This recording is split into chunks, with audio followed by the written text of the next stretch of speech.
बिस्मिल्लाहिर्रहमानिर्रहीम। अस्सलामु अलैकुम वरहमतुल्लाहि वबरकातुहू। AMMK के पत्तीकोटाई के कैंडिडेट जनाब SD सेल्वन साहब, डाइस पर बैठे हुए मुस्तफ़ा साहब, भास्कर साहब, अबू बकर साहब, फॉरवर्ड ब्लॉक के लीडर, मेरे मंजलिसी रुफ़क़ा, मौज़िज़ हाज़रीन इकराम, बुज़ुर्गान मिल्लत, मेरी इज़्ज़तदार माँ और बहनों, ये मेरे लिए बड़ी खुशनसीबी और ख़ुशी की बात है कि आज मैं यहाँ पर पट्टीकोटाई में एक बहुत बड़े लीडर SD सोमासुंदरम के बेटे के कैंपेन के लिए, जिनको आप लोग अय्या SDS के नाम से जानते हैं, उनके बेटे के कैंपेन के लिए मैं आया हूं और आप तमाम से इस बात की गुजारिश करने के लिए कि मजलिस इत्तेहादुल मुस्लिमीन का तमिलनाडु के असेंबली इलेक्शन में TT दिनाकरन साहब की पार्टी AMMK से अलायंस है और हम लोग इस असेंबली इलेक्शन में पूरी कोशिश कर रहे हैं कि इन तमाम कैंडिडेट्स को आप लोग अपनी दुआओं से और अपने वोट से कामयाब करें। अब बोलिए।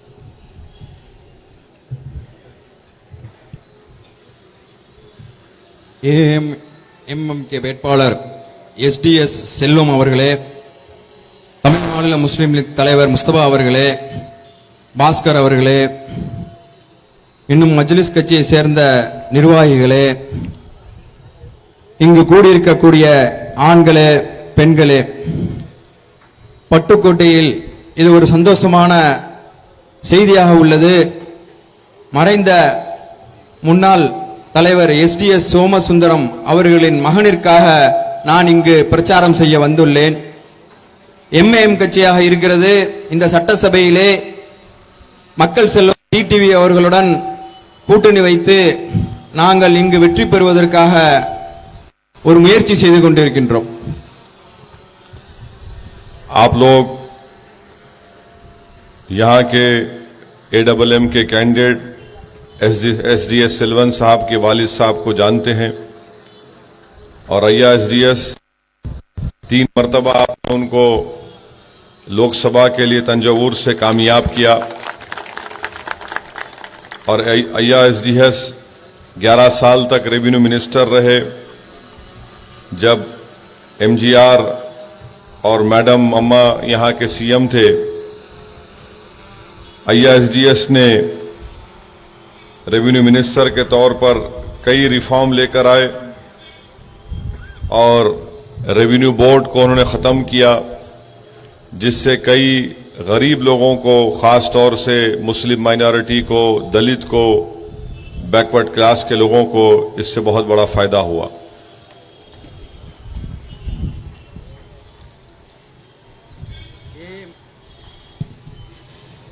அம்மா மக்கள் முன்னேற்ற கழகத்தினுடைய வேட்பாளருடைய தந்தையாக இருக்கக்கூடியவர் SDS சோமசுந்தரம் ஆவார்கள். 3 முறை தஞ்சாவூரிலிருந்து லோக்சபாவிற்கு தேர்ந்தெடுக்கப்பட்டவர். 11 வருடம் வணிக வரித்துறையின் அமைச்சராக இருந்திருக்கிறார். இன்னும் MGR அவர்கள் காலம், அம்மா அவர்கள் காலத்திலே அவர்கள் சிறப்பாக அமைச்சராக பணியாற்றியிருக்கிறார்கள். அவர்கள் வணிக வரித்துறை அமைச்சராக இருக்கும் பொழுது அந்த ரெவென்யூ போர்டு என்பதை நீக்கி இருக்கிறார்கள். இதனால் இஸ்லாமியர்கள், दलितகள், இன்னும் பிற்படுத்தப்பட்டவர்களுக்கு அதிக நன்மை கிடைத்துள்ளது. अय्या SDS ने आपके इस कॉन्स्टिट्यूंसी में पत्तीकोटाई में पॉलिटेक्निक कॉलेज का क़याम अमल में लाया और 69% रिजर्वेशन में बहुत बड़ा रोल IRSDS का रहा, इस बात से भी आप जानते हैं। फिर यहाँ पर वर्ल्ड तमिल कॉन्फ्रेंस का भी उन्होंने बड़ी कामयाबी के साथ इसको यहाँ पर ऑर्गेनाइज किया। ஐயா SDS அவர்கள் பட்டுக்கோட்டையிலே பாலிடெக்னிக் காலேஜ் ஒன்றை உருவாக்குவதற்கு காரணமாக இருந்தார்கள். அது மட்டுமின்றி தமிழகத்திலே 69% இடஒதுக்கீடு வருவதற்கும் முக்கிய காரணமாக இருந்தார்கள். அது மட்டுமில்லாமல் தஞ்சையிலே உலக தமிழ் மாநாடு நடத்துவதற்கும் அவர் முக்கிய பங்கு ஆற்றினவர்கள். यहाँ पर आपके जो कैंडिडेट हैं SDS सेल्वम साहब बहुत पढ़े लिखे हैं, LLB BE करे हैं, सबसे ज़्यादा काबिल हैं, सिंसियर हैं, मेहनती हैं और मुझे यकीन है कि अगर पत्ती कुटाई की इलेक्टोरेट उनको मौका देती है तो यकीनन आप तमाम के भरोसे को वो शर्मिंदा होने नहीं देंगे। वो अपने बाप के नाम को जिंदा रखेंगे और पत्ती कुटाई की आवाम को जो तकालीफ हैं, जो मुश्किलात हैं, मुझे यकीन है कि आप अगर उनको एक मौका देकर यहाँ के MLA बनाएंगे तो वो आपके तमाम उम्मीदों पर सही तरीके से उतरेंगे। SDS செல்வம் அவர்கள் நம்மளுடைய வேட்பாளர், படித்தவர், BE LLB படித்தவர், கடுமையான உழைப்பாளி, பண்பாளர். இங்குள்ள வாக்காளர்கள் அவருக்கு ஒரு வாய்ப்பு தந்தால் அவர் இந்த தொகுதியில் உள்ள இந்த மக்களுடைய அனைத்து குறைகளையும் நீக்குவார்கள். இன்னும் உங்களுடைய கோரிக்கைகளை அவர்களிடத்திலே நீங்கள் தெரியப்படுத்தினால் அந்த குறைகளை அவர் உடனடியாக நீக்குவார். आपके पत्ती कुटाई में बहुत बड़े प्रॉब्लम्स हैं, ख़ास तौर से यहाँ पर सीवरेज लाइन की बहुत ज़्यादा कमी है। सीवरेज लाइन नहीं होने की बिना पर गंदा पानी रोड पर आ जाता है। दूसरे यहाँ पर आपको एक बहुत बड़ी तकलीफ है, वो ये है कि रेगुलर एक्सप्रेस ट्रेन जो तिरुवरूर और कराईकुंडी में नहीं है उसको स्टार्ट करना। तीसरा, resumption of regular train service जो 150 किलोमीटर की 150 किलोमीटर्स की का सेक्शन है, तो तिरुचिरापल्ली से पेरुवरानी और अरंतगी में ये ऐसे प्रॉब्लम है जिसको अभी तक यहाँ के जिस किसी को आपने MLA बनाया उन्होंने ये काम नहीं किया। मुझे यकीन है कि अगर आप यहाँ से AMMK के कैंडिडेट को कामयाब करेंगे तो ये 3 अहम मसाइल जो आपके हैं वो इंशाल्लाह उसको ज़रूर हल करवाएंगे। और जहाँ तक ट्रेन सर्विस का मामला है, तिरुवरूर से लेकर कराईकुंडी में इंशाल्लाह मैं खुद पार्लियामेंट में इसका डिमांड करूंगा। இந்த தொகுதியின் முக்கிய குறையாக இருக்கக்கூடியது கழிவுநீர், சாக்கடை கழிவுநீரானது சாலையில் வந்து விடுகிறது. அது செல்வதற்கான முறையான ஒரு வடிகால் இல்லை. அது மட்டும் இல்லாமல் திருவாரூர் காரைக்குடி அந்த ரயில் பாதை அந்த குறையை இந்த இவர் தேர்ந்தெடுக்கப்பட்டால் நீக்குவார்கள். இன்னும் திருத்துறைப்பூண்டி, அறந்தாங்கி போன்றவற்றில் உள்ளது. நான் பாராளுமன்றத்திலே இந்த திருவாரூர் காரைக்குடி ரயில் பாதை அமைப்பதற்காக என்னுடைய குரலை நான் உயர்த்துவேன் என்று இங்கு நம்முடைய தலைவர் பாரிஸ்டர் வைசி அவர்கள் குறிப்பிட்டுள்ளார்கள். तमिलनाडु की पॉलिटिक्स में हमेशा 2 पार्टी का रूल रहा, ADMK या DMK का। पहली मर्तबा आज AMMK में का जो अलायंस बना है जिसमें MIM भी उसका हिस्सा है। मुझे पूरा यकीन है कि इस मर्तबा एक थर्ड पॉलिटिकल अल्टरनेटिव तमिलनाडु की आवाम के लिए, तमिलनाडु के इलेक्टोरेट के लिए, जो यहाँ पर एक पॉलिटिकल स्पेस भी है, पॉलिटिकल वैक्यूम भी है, वो TT दिनाकरन की लीडरशिप में एक थर्ड पॉलिटिकल अल्टरनेटिव के तौर पर यहाँ पर उभरेगा। தமிழ்நாடு அரசியலில் இதுவரை 2 அரசியல் கட்சிகள் மட்டுமே கோலோச்சி உள்ளார்கள்.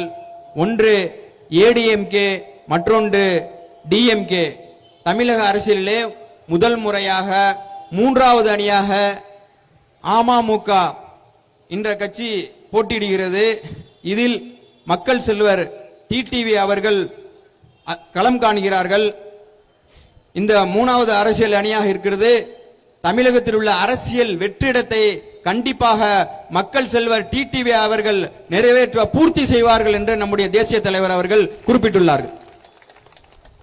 डीएमके अलायंस है और डीएमके की तरफ से टीटी दिनाकरण को और असदुद्दीन ओवैसी पर ये इल्जाम लगता है, एलिगेशन लगता है कि हम लोग वोट काटने को आए हैं या फिर सेकुलरिज्म को कमजोर करने को आए हैं। मैं आपको सिर्फ यही बताना चाहता हूं कि डीएमके का जो इलेक्शन मैनिफेस्टो है, जिसमें वो ये कह रहे हैं कि पत्ताकुटाई में कास्टिक सोडा की फैक्ट्री लगाएंगे और अगर वो लगाएंगे तो इससे एक बहुत बड़ा एनवायरमेंट डिजास्टर आपके इस एरिया में हो सकता है। दूसरी बात, डीएमके का इलेक्शन मैनिफेस्टो आप देख लीजिए। इलेक्शन मैनिफेस्टो में डीएमके कहती है कि अगर उनको पावर मिलेगा तो 1000 करोड़ टेम्पल्स को देंगे और 200 करोड़ मस्जिद और चर्च को देंगे। तीसरा वो कहते हैं कि जो कोई भी काशी मथुरा को जाएगा उनको 25,000 से लेकर 1 लाख रुपए यात्रा के तौर पर देंगे। मैं आपसे सिर्फ यही सवाल करना चाह रहा हूं, मैं बार बार ये क्वेश्चन कर रहा हूं कि तमिलनाडु की सरजमीन पेरियार की अन्ना की सरजमीन है, कैसे डीएमके अपने इलेक्शन मैनिफेस्टो में सॉफ्ट हिंदुत्व की बात कर रही है। ये फैसला आपको करना है। मैं आपको बताना जरूरी समझता हूं कि दिल्ली का चीफ मिनिस्टर है तो वो ये कहता है कि वो हनुमान भक्त है और वो उसने हनुमान चालीसा पढ़ता है। वेस्ट बंगाल के चीफ मिनिस्टर है ममता बनर्जी, तो वो कहती है कि मैं हिंदू ब्राह्मण हूं, मेरा शांदलिया गोत्रा है और वो चंडी पाठ पढ़ती है। डीएमके में स्टालिन साहब हैं तो वो अपने इलेक्शन मैनिफेस्टो में कहती है कि हम काशी मथुरा जाने वालों को इतने पैसे देंगे। आखिर इस मुल्क में जो सेकुलरिज्म है, जो इक्वालिटी, लिबर्टी, जस्टिस की बात बाबा साहेब अंबेडकर ने अपने कॉन्स्टिट्यूशन में की है, क्या वो इसको बरकरार रखेंगे या फिर उसको खत्म कर देंगे? जल्दी जल्दी। டிஎம்கே கூட்டணி இங்கு டிடிவி மற்றும் என்னுடைய கூட்டணியை பார்த்து இவர்கள் சொல்வது மதசார்பனுடைய ஓட்டுகளை பிரிக்கிறார்கள் என்று சொல்லுகிறார்கள். நான் கேட்கிறேன், டிஎம்கே தன்னுடைய தேர்தல் அறிக்கையை வெளியிட்டது. அது இந்த பகுதியில் காஸ்டிக் சோடா தொழிற்சாலை அமைப்பதற்காக நாங்கள் முயற்சி செய்வோம் என்று சொல்கிறார்கள். ஆனால் அது வந்தால் இப்பகுதியில் உள்ள அந்த சூழ்நிலை, அதாவது என்விரான்மெண்டல் என்று சொல்லக்கூடிய சுற்றுச்சூழல் பாதிக்கப்படும் என்று சொல்கிறார்கள். அது மட்டும் இல்லாமல் கோவில்களுக்கு ஸ்டாலின் அவர்கள் தன்னுடைய அறிக்கையிலே நான் 1000 கோடி தருவதாக சொல்கிறார். ஆனால் அதே வேளையில் சர்ச்சு மற்றும் மசூதிகளுக்கு என்னால் வெறும் 200 கோடி மட்டுமே தருவதாக குறிப்பிட்டுள்ளார்கள். அது மட்டும் இல்லாமல் காசி மதுரா புனித யாத்திரை செல்வதற்கு நான் 25,000 முதல் 1 லட்சம் வரை தருவதாக சொல்லுகிறார்கள். என்னுடைய கேள்வி திரும்ப திரும்ப இது எழுப்பப்படுகிறது. இது பெரியார் மற்றும் அண்ணாவுடைய மண்ணாக இருக்கிறது. இப்படிப்பட்ட இடத்திலே இதை போன்ற மத சம்பந்தமான தேர்தல் அறிக்கை எப்படி வருகிறது என்று தெரியவில்லை என்று கேட்கிறார்கள். அது மட்டுமல்ல, டெல்லியினுடைய முதல்வர் அவர்கள் நான் அனுமான் பக்து, நான் அனுமான் சால்சா படிப்பதாக சொல்கிறார். மம்தாவோ நான் இந்து பிராமணன், சாந்திலி கோத்ராவை சேர்ந்தவர், சாலிப்பட் படிப்பதாக சொல்கிறார்கள். ஆனால் இங்கு ஸ்டாலின் அவர்கள் காசி மதுரா செல்வதற்கு நான் இங்கு பணம் தருவதாக கூறுகிறார்கள். மத சார்பின்மை, சமத்துவம், சகோதரத்துவம் இது போதித்தவர் அம்பேத்கர் ஆவார்கள். அப்படிப்பட்ட மண்ணிலே இதை போன்ற மத द्वेषங்கள் பரப்பப்படுகிறது என்பதை வருத்தத்துடன் தெரிவிக்கிறார்கள். एएमके के इलेक्शन मैनिफेस्टो में ये साफ और वाजे तौर पर कहा गया कि सच्चर कमेटी और रंगनाथ मिश्रा कमीशन के रिकमेंडेशंस के इम्प्लीमेंटेशन के लिए टीटी दिनाकरन साहब की पार्टी सिंसियरली उसको इम्प्लीमेंट करेगी। उन्होंने ये भी वादा किया कि माइनॉरिटी मुस्लिम्स के लिए 5% रिजर्वेशन होगा। तीसरा, उन्होंने कहा कि जो 41 प्रिजनर्स मुस्लिम कन्विक्टेड लाइफ प्रिजनर्स जेल में है, जिसको एडीएमके ने रिलीज नहीं किया, एडब्ल्यूएमके को अगर तमिलनाडु की जनता अपने दुआओं से वोट से कामयाब करती है तो उसको उनको छोड़ेंगे। நம்மளுடைய அமமுகவினுடைய தேர்தல் அறிக்கையிலே மக்கள் செல்வர் டிடிவி அவர்கள் தினகரன் அவர்கள் தெரிவித்தது, சச்சார் கமிட்டி மற்றும் ரங்கநாத் மிஸ்ரா அறிக்கையில் என்ன சொல்லப்பட்டுள்ளதோ அதை நான் முழுமையாக இந்த தமிழகத்திலே அமல்படுத்துவேன். இரண்டாவதாக, இஸ்லாமியர்களுக்கு 5% இடஒதுக்கீட்டை நாங்கள் ஆட்சிக்கு வந்தால் தருவோம் என்று சொல்லியிருக்கிறார்கள். மூன்றாவதாக, 41 சிறைவாசிகள் குற்றவாளிகளாக இன்று சிறையில் உள்ளவர்களே நான் விடுவிப்பேன் என்று சொல்லுகிறார்கள். எனவே இங்கே இருக்கக்கூடிய மக்கள் இஸ்லாமியர்கள் டிடிவி தினகரன் அவர்களுடைய கட்சிகளுக்கு ஆதரவு அளித்து மிகப்பெரிய வெற்றியை தரும்படி நான் கேட்டுக்கொள்கிறேன் என்று கேட்டுள்ளார்கள். इस तरह से अगर सॉफ्ट हिंदुत्व डीएमके या फिर वेस्ट बंगाल या दिल्ली की पार्टीज करेंगे, आप मेरी बात याद रख लेना, एक दिन इस मुल्क में इजराइल में जिस तरह से ultra right wing Jewish parties Israel में पॉलिटिकल इंस्टेबिलिटी पैदा कर दिए एक दूसरे के कंपटीशन में, ये वही दिन कभी ना कभी इस मुल्क में हमको देखना पड़ेगा। இன்று இந்த நாட்டிலே மிதவாத இந்துத்துவாவை அனைவரும் கையில் எடுத்துள்ளார். டெல்லியிலே உள்ள முதல்வரும் பெங்காலில் உள்ள மம்தாவும் கையில் எடுத்துள்ளாரோ அதே போல் ஸ்டாலினும் மிதவாத இந்துத்துவாவை கையில் எடுத்துள்ளார்கள். இது எப்படி இருக்கிறது என்றால், இஸ்ரேல் நாட்டில் உள்ள வலதுசாரி யூத அமைப்புகள் தங்களுடைய ஆட்சியை தன்னுடைய இருப்பிடத்தை தக்க வைத்துக் கொள்வதற்காக மிகவும் அதாவது சீரியஸான நிலைமை, எந்த அளவிற்கு வேணாலும் போகக்கூடிய நிலைமையை அவர்கள் கையெடுத்துள்ளார்கள். அப்படிப்பட்ட ஒரு நிலையை இந்திய நாட்டில் நடந்து கொண்டிருக்கிறது. இது மிகவும் வருத்தம் அளிக்கக்கூடியது என்று தெரிவிக்கிறார்கள். मेरी आपसे आखिर में ये गुजारिश है, क्योंकि मगरिब की अज़ां का वक्त होने जा रहा है, एमआईएम पार्टी का मकसद ये है कि मुस्लिम माइनॉरिटी, दलित वीकर सेक्शन का एक इंडिपेंडेंट पॉलिटिकल लीडरशिप बने। जब तक आपकी इंडिपेंडेंट पॉलिटिकल लीडरशिप नहीं रहेगी, इंडियन डेमोक्रेसी में जो आपको राइटफुल शेयर मिलना है, चाहे एजुकेशन में हो, एम्प्लॉयमेंट में हो, इक्विटी में हो, पॉलिटिकल शेयर हो, वो कभी नहीं मिलेगा। इंडियन मुस्लिम्स का प्रॉब्लम, सबसे बड़ा प्रॉब्लम ये रहा कि हमने बहुत मेहनत की, मगर हमने अपनी पॉलिटिकल इंडिपेंडेंट लीडरशिप को बनाने के लिए हमने जो मेहनत करना था उस तरह से हमने मेहनत नहीं की। मेरी आपसे रिक्वेस्ट है कि मेरी इस रिक्वेस्ट पर, इस तजवीज पर, इस सजेशन पर आप सीरियसली गौर करिए। और रहा सवाल एमआईएम पार्टी को कम्युनल बोलने वालों का, स्टालिन साहब की पार्टी के साथ कांग्रेस है। महाराष्ट्र में कांग्रेस पार्टी शिवसेना को सपोर्ट कर रही है और वो शिवसेना का चीफ मिनिस्टर बनाती है उद्धव ठाकरे को, और उद्धव ठाकरे महाराष्ट्र की असेंबली में खड़े होकर कहता है कि we are very proud that we demolish the Babri Masjid. आप बताइए यह कौन सा सेकुलरिज्म का ड्रामा डीएमके और कांग्रेस पार्टी कर रही है। रहा सवाल एडीएमके का, तो मैं आपके इस कॉन्स्टिट्यूंसी में पुत्ताकोटाई में खड़े होकर जिम्मेदारी के साथ कह रहा हूं कि इंशाअल्लाह ताला ना ईपीएस और ओपीएस ये दोनों घर में बैठने वाले हैं, इलेक्शन हारेंगे, क्योंकि जो मोदी का साथ देता है और जो भी बीजेपी के साथ जाता है उसको शिकस्त होती है, पॉलिटिकल ऑब्लिवियन में चले जाता है। मुझे यकीन है कि आखिरी इलेक्शन होगा, ईपीएस ओपीएस का, एडीएमके का कोई फ्यूचर नहीं है। हां, एडीएमके का फ्यूचर उसी वक्त होगा और जयललिता की लेगेसी को, एमजीआर के लेगेसी को अगर कोई जिंदा रख के उसको आगे ले सकता है तो तमिलनाडु की पॉलिटिक्स में एक नया होप, एक नया स्टार है, वो टीटी दिनाकरन बनेगा इंशाअल्लाह ताला। मेरी आखिर में आपसे गुजारिश है कि अप्रैल 6 तारीख को आप तमाम लोग अपने घर से निकलकर पूरे इत्मीनान के साथ आप अपना एक एक वोट प्रेशर कुकर पर बटन दबाइए। आपको डरने और घबराने की जरूरत नहीं है। हमने 60 साल डर डर कर वोट दिया है।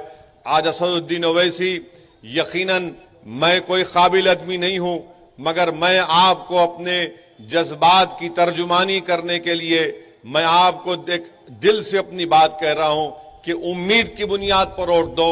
मोदी से डरना नहीं है हमको, ना किसी से डरना है, हमको सिर्फ अल्लाह की जात से डरना है। अल्लाह हमारे लिए काफी है। आप उम्मीद की बुनियाद पर यहां पर हमारे नौजवान काबिल BLLB इस कैंडिडेट को आप कामयाब करिए, जिसका नाम SDS सेल्वन है, और मुझे यकीन है कि ये इनको आप कामयाब करने से यहां की पुत्तकोटाई की कॉन्स्टिट्यूंसी का एक बहुत बड़ा फायदा होगा। शुक्रिया। वाखिर दावान अल्हम्दुलिल्लाहि रब्बिल आलमीन।